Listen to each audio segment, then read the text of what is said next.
Hello, and welcome to my first ever on this channel monthly book recap, wrap up, whatever you want to call it. I have done these over on TikTok in short form quite a bit in the past, and now that I have this new YouTube channel, I thought we could make it a thing here. And I have some really good reads this month that I'm so excited to tell you all about them.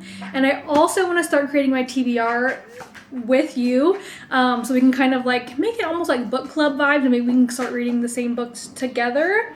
That way we can like discuss them at the end. I was thinking maybe I could even go live. YouTube live is a thing, right? Can you like chat with people like while you're live on YouTube live? But maybe it'd be so cool if we could all chat about the books we read in the month. Like maybe next month my YouTube or my reading recap would be like a live video, and if you can't come live, I could save it so you can still come back and watch the video. I'm playing with my dog at the same time. That way it's more like a book club vibe. I feel like that would be so fun because I love reading. I love books. Fiction books have kind of like saved my life, and I don't really have any reading friends to talk about my books with, so that's you, okay? Accept it. Also, Lay is in a playful mood right now, so if you see him coming back and forth with his toy and me throwing it, I can't say no to him, you know? So that's what we have. So I have 6 books that I read this month, 5 that are physical copy and 1 from Kindle Unlimited. I typically go to the library and get books almost every month, but I did not make it to the library this month because I was a little preoccupied. So next month we're gonna have to fix that, but let's go ahead and get right into it. I'm gonna start off with the first 3 books together. I didn't read these back to back. I did like a 1 book in between each of them, but the main 3 that I did read this month were the first 3 books in the Boys of Tommen series, which are Binding 13, sorry they're not in order, Keeping 13, and Saving 6. And I am going to give all 3 of these 5 stars. Now you start with Binding 13, which follows the story of Johnny and Shannon when they first meet. Shannon, I'm going to give a little bit of detail. If you like to go in completely blind, you might not like this, but I'm going to give a little bit of detail without having a lot of spoilers. Also, sorry, I live in New York and it's very loud out right. So the first 2 books in the series, Binding 13 and Keeping 13, these follow Johnny and Shannon. Shannon, who lives in an abusive home with her alcoholic father, her mom who struggles to pay bills and get by, along with her five siblings. She's the one girl, the rest are all boys. Shannon, along with being abused at home, is also being bullied severely at school. And then we have our other main character, Johnny, who is like the rugby star of his school. He goes to a different school. He has a really nice family who comes from a good well off financially, lots of friends, everything like that. He has like his future ahead of him. And so because of that, he's really focused on his future and his rugby career. However, because of the bullying at Shannon's school, she gets switched to Tommen Academy, which is where Johnny goes. And they instantly meet, and it's basically their story of them meeting and him knowing he should be focusing on his future, her knowing that she has way too much going on at home to be worried about boys, but they just kind of can't seem to want to stay away from each other. So this really follows their entire love story, their journey. The back literally says he wants to save her, she wants to hide, she's damaged, he's determined, fate brought them together, love binds them. It is a really beautiful story. It is heartbreaking and sad. It is dark and real and raw, and it will have you sobbing. The first book is really good, but the second book is 10 times better. I mean, the first book is incredible, but the second book is really where it sold it to me, and where it really like stuck with me forever. I gave both of these a 5-star, and I really recommend them to anyone. I was hesitant to read Boys of Tommen because it does follow like kids in middle school and high school, and because I'm in my 30s, I was like, oh, am I going to be able to understand and relate to it? But then I realized very different storyline, but kind of like Euphoria, where yes, the characters are younger, but the storyline itself is meant to be consumed by people that are old enough, to handle something so triggering and so dark. So while the storyline is nothing like Euphoria, it is something that if you are in your 30s and you're like me and you're like, oh, should I read this? Yes, you should read it. If you're in your 20s, 30s, I recommend it, but I would also say look up the trigger warnings because again, it is really dark and heavy, but to me, it was absolutely worth it. And then the third book that I read, it's same in the series, which is Saving 6. This follows Joey is struggling with his own drug addiction. He's got some deep trauma and grief and anger issues from the childhood he's had to go through, and the fact that he's had to grow up so fast and like take care of his siblings. So this follows the story of Joey, who goes to the original school that Shannon was at, and Aoife, which is a girl he's met since like primary school. And this follows their story from when they were kids all the way up until they are adults. And again, it is heartbreaking and raw and beautiful, but really, really good. I cannot wait to read the second one. The back literally says he's a boy made of fire and he's about to meet his match. I don't know, when I read the first two, I was like, oh, there's no way I'm going to be able to get attached to someone like I did Johnny and Shannon. I was so wrong. Joey and Aoife, I love them just as much. Like, I love all of these characters so much, and Chloe Walsh, the author, does such an incredible job at character development because you just feel so attached to all of them. And I gave all of these 5 stars. Really worth the read. Also, they are all on Kindle Unlimited. I did not know that at first. If I had, I probably would have read them a lot sooner. Because to me, when you see a book this big, it's a bit like overwhelming and can be intimidating. But when they're on Kindle Unlimited, you don't see how many pages are left. So that is something to note, is they are on Kindle Unlimited. But since I already have the first 3, I'll probably end up getting the other physical copies. Okay, then following up, I have 2 more physical books that I did read this month before we get into my one Kindle Unlimited read. First being A Good Person by Kirsten King. This was so good. I also gave this 5. This was fast-paced and funny and vicious, and it was just perfect. This is literary fiction, one of my favorite genres. This follows our main character, I forgot her name, Lillian, who puts a hex, like a witchy hex, out on her ex-situationship, and then he comes up dead. And she's trying to figure out what the heck happened to him. Now, I'm not someone who typically loves a murder mystery, but this is a murder mystery in a literary fiction twist with a female rage twist, with just a funny, dark humor twist. I really love this. The main character is someone that is very complex, and sometimes I really hated her and disliked her and was just like, what is she thinking? In some moments, I really felt for her and understood her and would have like a moment of sympathy. Your feelings are so back and forth on her. But when I say the twist of this book, the ending had me so, I did not see it coming. I did not expect it. And I really enjoyed this. I don't know if this is the first book from this author. Does it say? I don't know, but I will be reading literally anything else she ever writes. It was also very fast-paced, and it seems pretty short, like under 300 pages. Yes, it's 275, so also a quick read. And then I read the book you've seen everyone talking about, which is Yesteryear by Carol Claire Burke.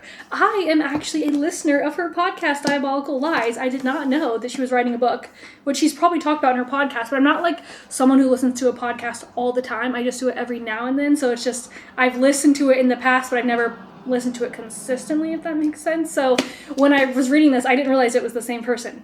Anyways, this follows Natalie, who is a trad wife influencer who lives basically a fake life online. She like portrays this life of an influencer living, or of a trad wife, lives on a farm, raw milk type vibe, when in reality she has a full production and crew and things like that. Very like a Instagram versus reality. And then one day she wakes up and it's in the 1850s and she has to live the life that she's been selling to the rest of the world in real life. Now, I did really, really like this, like most people. I thought the ending was really good. It took like a different turn than you're expecting, and I really appreciated that because I was trying to figure out like how it was going to end, and there's like typical ways it could have ended, but I really thought the way she took this book was very different than I would have imagined. My only gripe is I felt like some parts of the middle were a little too drawn on. There were a lot of things that happened in her like trad wife life and her 1850s life, both of them, that were very repetitive. And I understand they were just trying to get the point across of her having to do the same things over and over each day in each life that she was living, but it just felt a little drawn on in the middle. I felt like a little bit of it could have been taken out. I felt like in the middle, I was just kind of like, all right, let's move it forward. And it does also alternate back and forth between like her present day life and her 1850s life, which I liked, but it just felt like some of it was a little repetitive. However, I never at any point wanted to like put the book down and stop reading it. I just wish they maybe could have condensed that part just a little bit. However, when I got to the end, I was very happy. It was very worthwhile. I did not see the twist coming whatsoever. And they are making this a movie with Anne Hathaway, and I will be going to see it as soon as it comes out. And I think I gave this either a 4 or a 4.5 stars, because on Fable you can do half stars.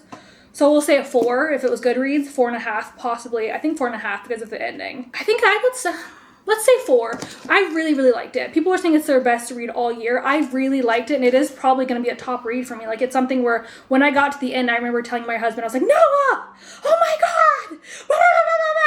And he was like, whoa, whoa. I'm like, listen to this. I think it's just in the middle. I either needed something crazier to happen. I mean, crazy stuff happened, but I either needed something crazier to happen or I just needed something to be cut out of it. You know, when I got to the ending, I understood why nothing crazier happened and like why it got to where it did. But I just, you get what I'm saying, okay? I think it could have just, they could have, how many pages was it? It is 391 pages. I think it could have been 340 pages, 350 pages. I just think there's a couple chapters where I was like, we get it. What's next? But again, 4 to 4.5 stars, somewhere there. And then the last book I literally just finished about an hour ago outside on my balcony, and that is Diavola by Jennifer Thorne. I read it on Kindle Unlimited. I've actually gotten this from the library multiple times and didn't end up getting to it. And I think I'm going to give this another 4 stars. So Diavola is kind of like a different twist or a different take on a haunted house. This follows our main character Anna, who is going on her yearly family vacation, and they're going to a villa in Tuscany with all of her family, the Pace family. And her only rules for herself is she just wants to relax and get through it.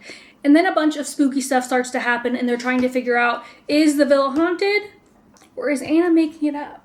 Now, I have to say the first 50% of this book, I was a little bored. I wasn't bored enough to put it down, but I was like, okay, like what's gonna happen? It was a lot of like family drama, a lot of family bickering, a lot of just like family dynamics, which I think was supposed to be the point of like, that is a horror story of in and of itself, like you and your family trapped in a villa in a very secluded area of Italy together, you know, for family vacation. Everyone's like bickering and not agreeing on what they're gonna do and yada yada yada.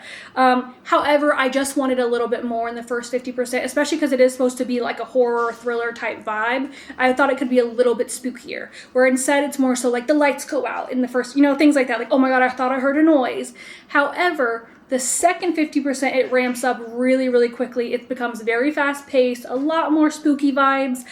Also a lot funnier too. I feel like our main character Anna becomes a lot funnier in the second half. She becomes very witty and almost like just done with it. I think if you need a spooky quick read, if you're on a flight, you're on vacation, I say read it. This book has been on my list for a long time. However, I just think because of the name, the setting of like, you know, a haunted villa, the cover photo, I expected it to be a lot scarier than it was. But again, because it's supposed to be like a take on a haunted house that involves like chaotic family and like toxic family, it's got a lot of like funny vibes and like chaos to it that's almost like annoying. Like her family was just pissing me off so many times because they blame her for everything, which I think was on purpose. I just think they could have made the spookier stuff scarier in the first half or just added more of it, because it was just a little repetitive of like, yeah, toxic family, arguing family, blah blah blah.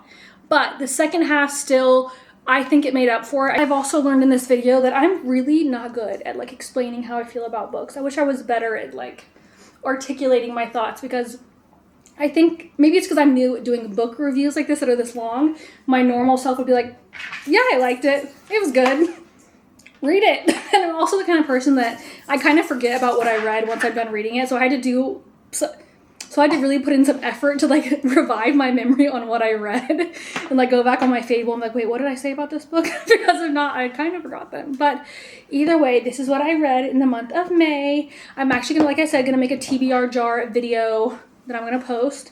If you have any prompts for my TBR jar, like if you've seen like a TBR jar, some people do like a book that's on your shelf that you've had for multiple years you haven't read, a book that starts with the letter Z, a book where the first line makes you laugh out loud, whatever. If you have any prompts or books I should put in my TBR jar, feel free to leave them down below and I will add those when I do it. If not, I'll just grab them from Pinterest because I don't know with how new this channel is if anyone will do this. I'll also ask it on Instagram, so I'm sure I can get some prompt ideas there.